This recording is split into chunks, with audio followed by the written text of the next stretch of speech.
नमस्कार। आप सभी का हमारी ऑनलाइन क्लास में बहुत बहुत स्वागत है। कल की कक्षा में हमने कारक पढ़े थे और अपादान कारक पंचमी विभक्ति का आरंभ किया था। आज अपादान कारक पंचमी विभक्ति का दूसरा सूत्र हम आरंभ करेंगे। तो देखिए, कारक और कारक में अपादान कारक, अपादान कारक और अपादान कारक में विभक्ति कौन सी? पंचमी। और विभक्ति हो जाएगी पंचमी। इसका दूसरा सूत्र आज देखते हैं। कल हमने इसका प्रथम सूत्र देखा था, ध्रुवम अपाये अपादानम। वह सूत्र हमने समझा, उसके उदाहरण भी हमने देखे। अब दूसरा सूत्र देखिए। दूसरा सूत्र है भुवः प्रभवः। दूसरा सूत्र है भुवः प्रभवः। यह सूत्र हुआ। अब इस सूत्र का अर्थ देखिए। भुवः, भुवः का अर्थ होता है प्रकट होना, प्रकट होना। और प्रभवः, प्रभवः का अर्थ होता है, प्रभवः का अर्थ होता है प्रथम उत्पत्ति स्थान, प्रथम उत्पत्ति स्थान। तो भुव का अर्थ हुआ प्रकट होना और प्रभव का अर्थ हुआ प्रथम उत्पत्ति स्थान। अब इस सूत्र के अर्थ की बात करते हैं। तो यह सूत्र क्या कहता है? देखिए, यह सूत्र कहता है कि प्रथम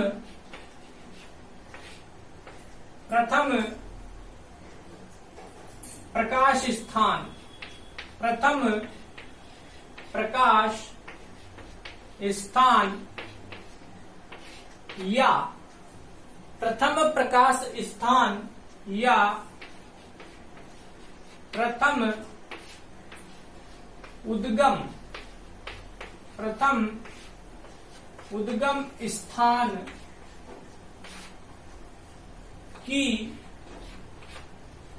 अपादान संज्ञा होती है। कि अपादान संज्ञा कौन सी संज्ञा? अपादान संज्ञा होती है। अब देखिए, यह सूत्र कहता है कि प्रथम प्रकाश स्थान या प्रथम उद्गम स्थान की अपादान संज्ञा होती है। और अपादान में कौन सी विभक्ति का प्रयोग होता है? पंचमी। अपादान में कौन सी विभक्ति होती है? पंचमी। विभक्ति हो जाएगी पंचमी। अब देखिए एक उदाहरण, जैसे पेड़ से पत्ते, पेड़ से पत्ते निकलते हैं। उदाहरण, पेड़ से पत्ते निकलते हैं। यह उदाहरण हुआ इसका। अब देखिए, पत्ते क्या निकलते हैं? पत्ते निकलते हैं। तो पत्ते यहां पर क्या है? कर्ता। पत्ते यहां पर है कर्ता और निकलते हैं यह है क्रिया। यह क्या है? क्रिया। और पेड़ से तो यह प्रथम प्रकाश स्थान है। प्रकाश स्थान का मतलब है पहली बार जहां पर कोई वस्तु दिखाई दे। तो जो ये पत्ते हैं यह पेड़ पर दिखाई देते हैं और पेड़ से पत्ते निकलते हैं, तो प्रथम प्रकाश स्थान या पहली बार पत्तों को निकलते हुए देखा गया पेड़ से, तो यह प्रथम प्रकाश स्थान हुआ। और प्रथम प्रकाश स्थान या प्रथम उद्गम स्थान, यह पेड़ प्रथम उद्गम स्थान कहलाया, क्योंकि उद्गम का अर्थ होता है उत्पन्न होना। पत्ते पेड़ से उत्पन्न हुए हैं, पेड़ से निकले हैं, तो प्रथम उद्गम स्थान भी पेड़ हुआ। इसीलिए प्रथम प्रकाश स्थान या प्रथम उद्गम स्थान की अपादान संज्ञा होती है। तो यहाँ पर पेड़ की हो जाएगी अपादान संज्ञा, पेड़ की हो जाएगी अपादान संज्ञा। और अपादान में विभक्ति होती है पंचमी विभक्ति, तो यहाँ पर प्रयोग हो जाएगा पंचमी विभक्ति का। ये देखिए, अब वाक्य क्या बनेगा? पेड़ से तो पंचमी विभक्ति बन जाएगी। पेड़ है, एक पेड़ है, तो पंचमी विभक्ति हो जाएगी वृक्षात। यह वृक्षात। और पत्ते बहुवचन है, तो पत्ते यह बन जाएगा पत्राणि। यह क्या बनेगा? पत्राणि। और निकलते हैं तो यह क्रिया हो जाएगी प्रभवंती। क्रिया क्या बन जाएगी? प्रभवंती। प्रभवंती। इस प्रकार से अब यह वाक्य बना वृक्षात पत्राणि प्रभवंती। वृक्ष से, पेड़ से पत्ते निकलते हैं, यह वाक्य बना। यहाँ पर वृक्षात, इसमें पंचमी विभक्ति का प्रयोग हो जाएगा, क्योंकि वृक्ष से पत्ते निकलते हैं। यह प्रथम प्रकाश स्थान या प्रथम उद्गम स्थान है, उत्पत्ति स्थान है, इसीलिए इसमें पंचमी विभक्ति का प्रयोग हुआ। यहाँ तक स्पष्ट हुआ। इसका आप स्क्रीनशॉट ले लें, उसके बाद आगे अन्य उदाहरण देखते हैं। देखिए अगला उदाहरण,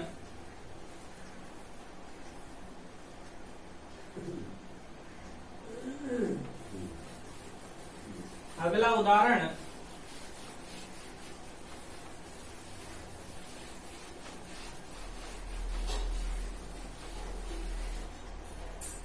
जैसे काश्मीर से, जैसे काश्मीर से वितस्ता नदी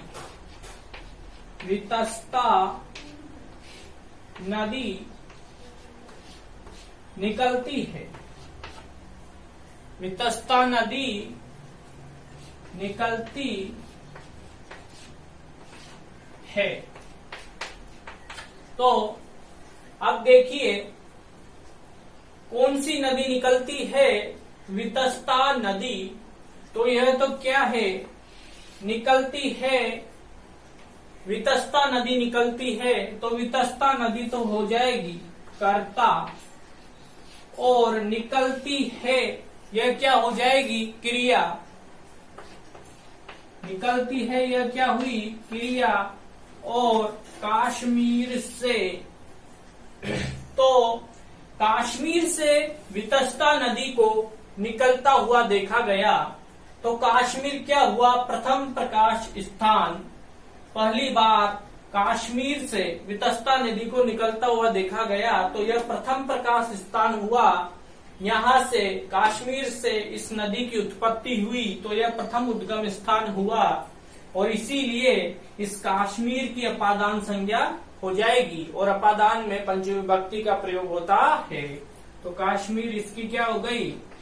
अपादान संज्ञा। इसकी हो गई अपादान संज्ञा और इसमें हो जाएगी विभक्ति, कौन सी? पंचमी विभक्ति। तो यह पंचमी विभक्ति हो जाएगी इसमें। अब देखिए इसका संस्कृत में अनुवाद करते हैं। संस्कृत अनुवाद देखिए, काश्मीर, तो यह बन जाएगा काश्मीरात। क्या बन जाएगा? काश्मीरात। यह पंचमी विभक्ति हो जाएगी काश्मीरात। वितस्ता नदी, इसे वितस्ता नदी ही लिखेंगे, तो काश्मीरात वितस्ता नदी इस प्रकार से निकलती है, तो यह हो जाएगा प्रभवती। क्रिया हो जाएगी प्रभवती। क्रिया क्या बन जाएगी? प्रभवती। इस प्रकार से काश्मीरात, इसमें हो गई पंचमी विभक्ति, और वितस्ता नदी यह करता है, प्रभवती क्रिया है। इस प्रकार से यह वाक्य बना और यह सूत्र पूरी तरह से स्पष्ट हुआ। अब यहां तक लिख लें, उसके बाद अगला सूत्र देखते हैं। तो अब देखिए अगला सूत्र, जैसे अगला सूत्र है भित्रार्थ नाम भय हेतु। अगला सूत्र है भित्रार्थ नाम। अगला सूत्र, यह सूत्र तीसरा सूत्र हुआ भित्रार्थ नाम। भित्रार्थ नाम भय हेतु। भय हेतु यह सूत्र बना। अब देखिए यह सूत्र क्या कार्य करता है और इस सूत्र का अर्थ क्या है। देखिए इस सूत्र में यह भी दिखाई दे रहा है, यह है भी धातु, और त्रा, यह त्रा धातु है। तो देखिए इस सूत्र का अर्थ हो जाएगा भी धातु, यह भी धातु, और भी का अर्थ होता है भय। भय अर्थ वाली धातु है यह। भी का अर्थ होता है डरना, तो भी का अर्थ हुआ डरना। और त्रा, अब यह धातु है त्रे धातु। इस प्रकार से त्रे धातु, त्रे का अर्थ होता है त्रे, तारण करना, जैसे रक्षा करना। त्रे का अर्थ क्या होता है? रक्षा करना। यह रक्षा करना हुआ त्रे का अर्थ। यह दो धातुएं हैं। इन दो धातुओं के योग में अपादान संज्ञा होती है, पंचमी विभक्ति का प्रयोग होता है। तो देखिए भी धातु और त्रे धातु, इन धातुओं के योग में, इन धातुओं के योग में भय के हेतु की, भय के हेतु की, भय के हेतु की अपादान संज्ञा होती है। कौन सी संज्ञा? अपादान संज्ञा होती है। अपादान संज्ञा होती है। अब देखिए यह जो सूत्र है, यह सूत्र कहता है कि भी धातु और त्रे धातु, इन धातुओं के योग में जब इन धातुओं का प्रयोग होता है, तो इन धातुओं के योग में भय के हेतु की, अर्थात भय के कारण की, जिस व्यक्ति वस्तु से भय लगे उस कारण की उसमें अपादान संज्ञा होती है और अपादान में पंचमी विभक्ति का प्रयोग होता है। तो अब देखिए इसका उदाहरण, जैसे इसका उदाहरण हुआ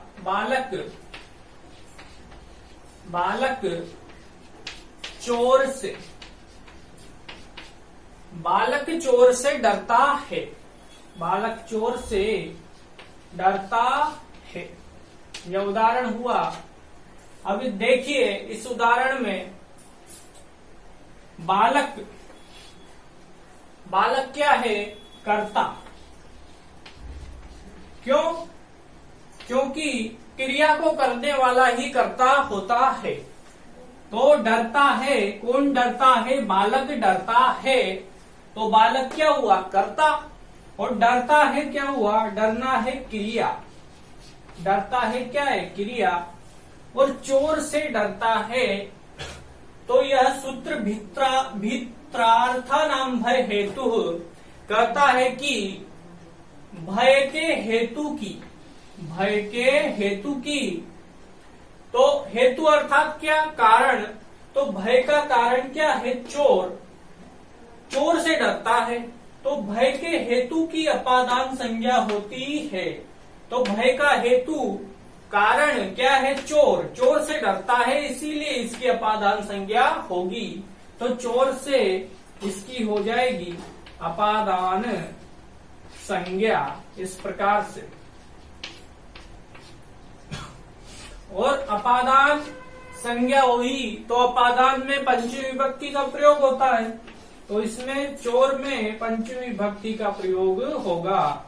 अब देखिए यहां पर डरना भी धातु का प्रयोग हुआ है, भी का अर्थ होता है डरना, ठीक है। तो भी धातु के योग में यहां पर चोर में पंचमी विभक्ति का प्रयोग होगा। तो अब देखिए इसका संस्कृत अनुवाद करते हैं, तो यह कर्ता, यह हो जाएगा बालकः, बालकः। अब चोर से डरता है, तो इसमें आएगी पंचमी विभक्ति, तो यह बन जाएगा चोरात, चोरात।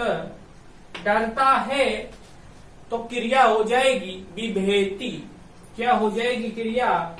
बिभेति, डरता है बिभेति, इस प्रकार से यह वाक्य बनेगा। यहां तक लिख लें, उसके बाद आगे अन्य उदाहरण देखते हैं। देखिए अगला उदाहरण, जैसे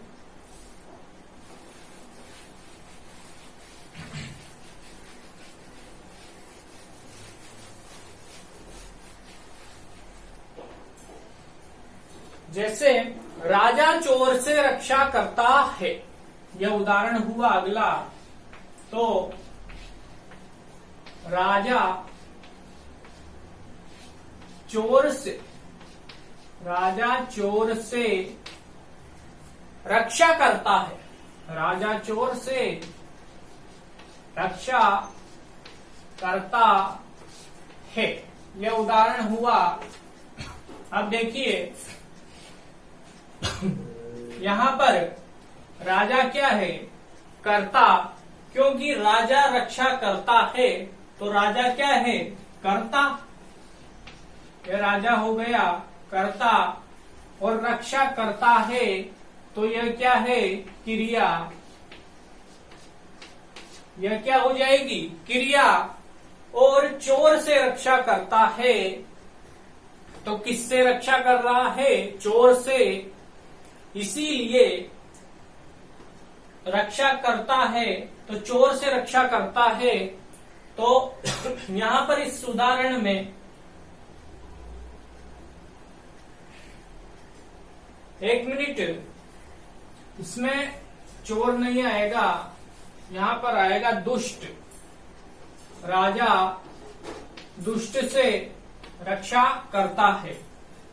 अब देखिए जिस प्रकार इस उदाहरण में चोर से डरता है, तो जिससे डरे या जिससे रक्षा हो उसमें पंचमी विभक्ति का प्रयोग होता है। तो यहाँ पर दुष्ट से रक्षा करता है, तो किससे रक्षा करता है? दुष्ट से, इसीलिए इसकी हो जाएगी अपादान संज्ञा। अपादान संज्ञा और अपादान में होती है पंचमी विभक्ति। तो वाक्य बन जाएगा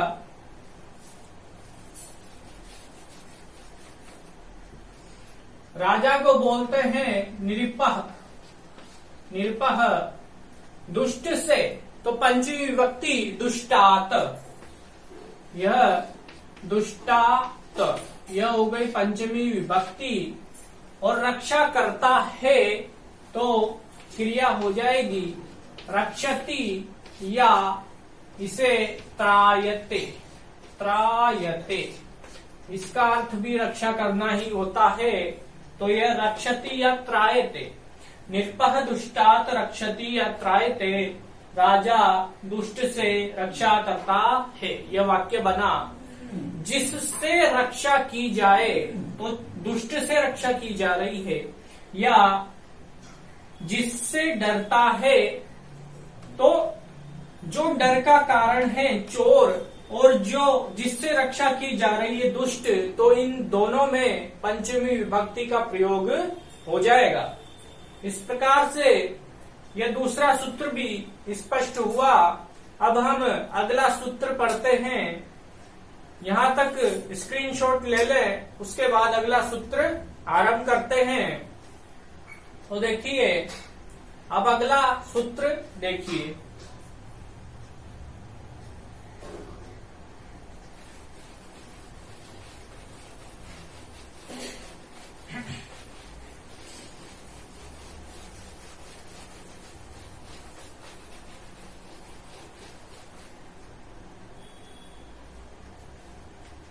अगला सूत्र है जनी कर्तु, जनी कर्तुः प्रकृति, जनी कर्तुः प्रकृति, यह अगला सूत्र हुआ। अब देखिए इस सूत्र का अर्थ देखते हैं। यह सूत्र कहता है कि जिससे, जन धातु का अर्थ होता है जन्म लेना या उत्पन्न होना। तो यह सूत्र कहता है कि जिससे उत्पन्न होगा, जिससे उत्पन्न होगा उसकी अपादान संज्ञा, उसकी कौन सी संज्ञा? अपादान संज्ञा होती है, होती है। और अपादान में पंचमी विभक्ति का प्रयोग होता है, पंचमी विभक्ति। अब देखिए इसका उदाहरण देखते हैं।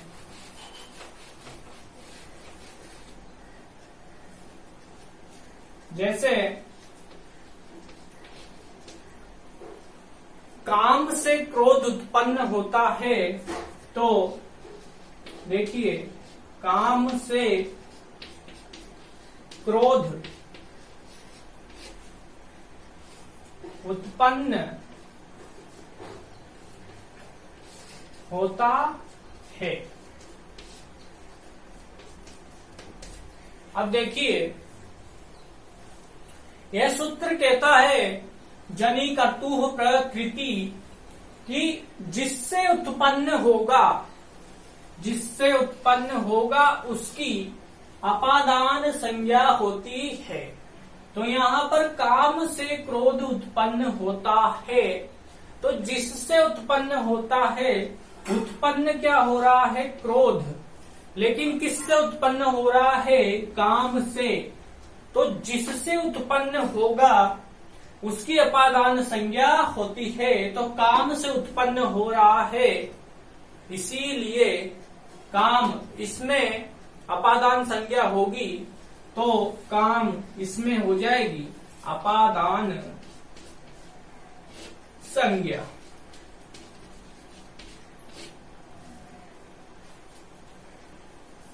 अब देखिए क्या उत्पन्न होता है, तो क्रोध उत्पन्न होता है। तो क्रोध यहां पर क्या है, कर्ता। क्रोध हो गया कर्ता, और उत्पन्न होता है, यह क्या हो गई, यह हो गई क्रिया। अब देखिए काम से क्रोध उत्पन्न होता है, इसमें तो अपादान संज्ञा हो गई। अब पंचमी विभक्ति का प्रयोग होगा तो काम, कामात यह बन जाएगा। संस्कृत में कामात यह पंचमी विभक्ति। और क्रोध करता है तो क्रोधः, क्रोधः। और उत्पन्न होता है तो इसका अर्थ, इसकी क्रिया बन जाएगी जायते। जायते माने उत्पन्न होना, जायते। इस प्रकार से यह वाक्य बना। काम से क्रोध उत्पन्न होता है, कामात क्रोधः जायते। अब इसका दूसरा उदाहरण देखते हैं। तो देखिए